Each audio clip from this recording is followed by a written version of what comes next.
guys, dito na naman tayo namingwit ni Marino Explorer. Ito po yung pamingwit natin, kaso nga lang uulan na po, kaya dito po tayo namimingwit sa aming palaisdaan, karugtong ng aming palayan. Ito po yung palayan natin.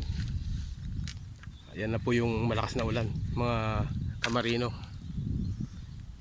So balak lang po nating umuwi, baka tayo abutan ng malakas na ulan at mapasma po tayo.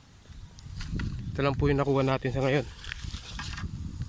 Ito po, pag nakabakasyon tayo, ito yung ginagawa natin, namimingwit. So ayan, kunti lang po yan, pipito lang, tama lang sa hapunan ng pamilya. Tapos mayroon pa tayong pain.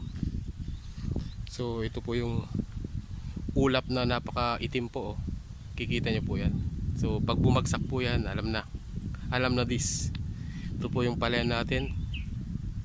Nadali po ito ng bagyong nakaraan, kaya ito hindi natin alam kung makakasurvive.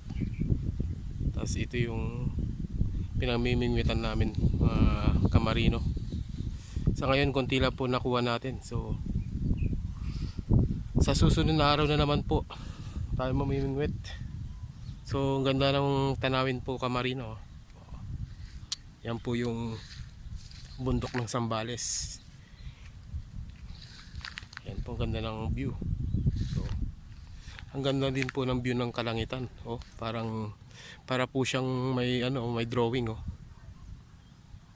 Parang angel po, oh. Para po siyang angel. Yan po, oh. Lumilipad. Makikita nyo. Oh, hanggang dito na lang po kamarino, para umuwi na po tayo kasi paabutan tayo ng ulan. Sige po, bye bye, ingat.